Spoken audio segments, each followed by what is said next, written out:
Welcome to this Last Mile Profits video, the last word on the last mile. Porch piracy is a really big deal in the last mile. Keep viewing to find out how to deal with it. Modern Expo provides an integral ecosystem of screen-operated lockers, screenless autonomous solutions, refrigerated lockers, and even personal parcel lockers, powered by in-house developed software. Gary, you've been a bit of a media star recently. I keep seeing your beautiful face in lots of different places. And it's all about something called porch piracy. So what's the deal?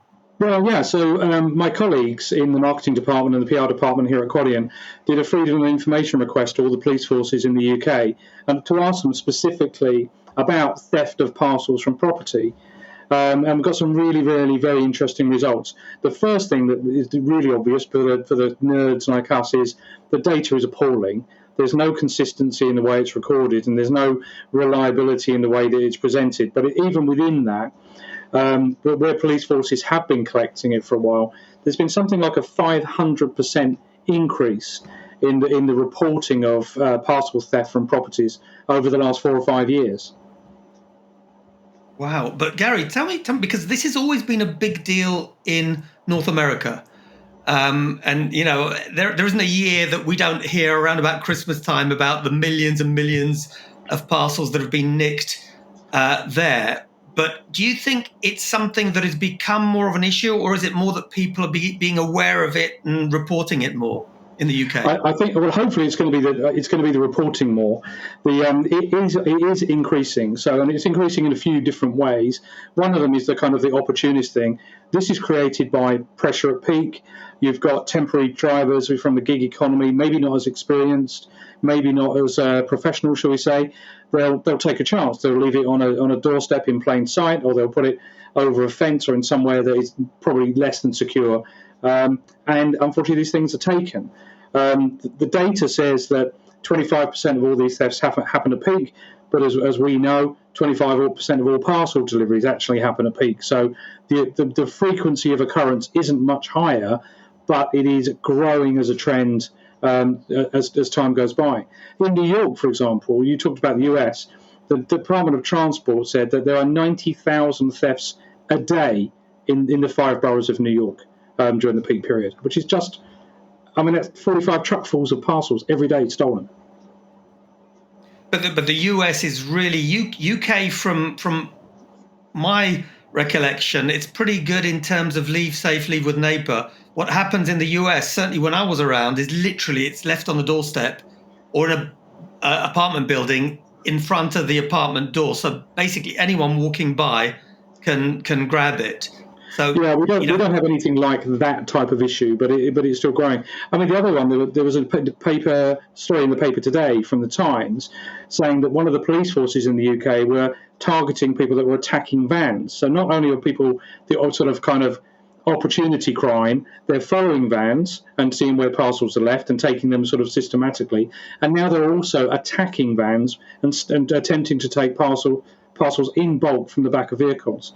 So they actually got a police van, dressed it up to look like a parcel delivery van, and drove around the area just to try to be as a deterrent. They made it very obvious that one of these vans on the streets in their force area was going to be the police, not a delivery driver, and they've managed to have a few weeks without any attacks on the vans.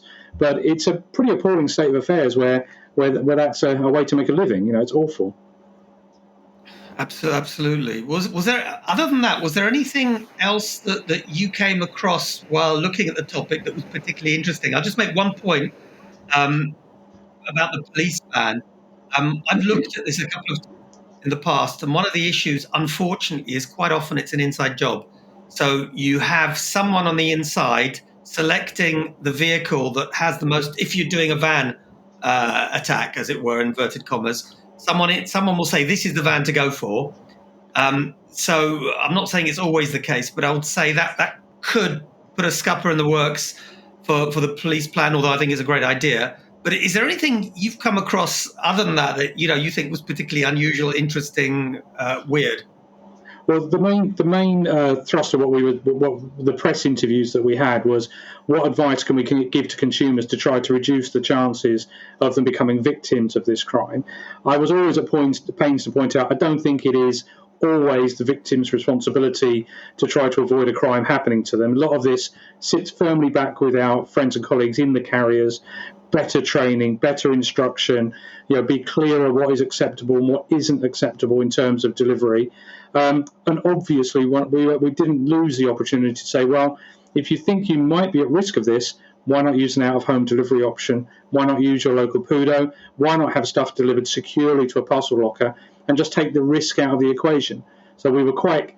it's very difficult when it's like the BBC and the Telegraph. They're not going to let you push your story or even mention your company name. But this principle of, there is a far more secure way of having your parcel delivered than having it left on your doorstep, and there's an industry out there to support it, wasn't missed by the press. But Gary, I wouldn't let the consignee off the hook, because I think it's a very valid point. The safest way to not only eliminate this risk, because it really eliminates it, and at the same time be more ecological and more efficient, is actually to use out of home. So, it's an added argument. I'd say quite a strong one at peak time, and we cannot completely absolve the consignee. We're consignees, you and I, and honestly, I choose out of home. For most of those reasons. At home, luckily, I've got a secure estate. But if I were somewhere where I didn't have that security, I wouldn't think twice. So, I think it's great people are aware of it. I think that perhaps in North America, because it's an even bigger problem, it could be, Gary, something that actually spurs the development of out of home. Yeah, absolutely. We are working with the New York City Department of Transport with a pilot program to put, they've called it Lockers New York is the name of the project. They're looking at freeing up some of the land that they own in and around the 5 boroughs of New York to put lockers on, specifically to reduce this effect.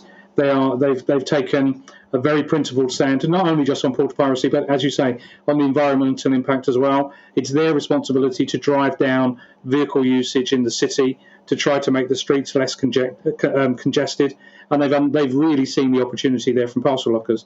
So we are hoping in the next couple of months to have the first live lockers on the streets of New York. So we're definitely taking the out-of-home concept to the other side of the Atlantic. Gary, I think this is another one to revisit. Once you've got some sort of real hard evidence background from New York, if New York City is going to be willing to share some of that with our listeners, I think it will be a really great story to tell, and perhaps something that will help us understand better what we can do to avoid having porch piracy issues in the future. Yeah, absolutely. I'll be happy to bring all of the updates when we get them. Thanks for watching this Last Mile Profits video. For more up-to-date last mile news and analysis, subscribe to our YouTube channel and follow us on LinkedIn.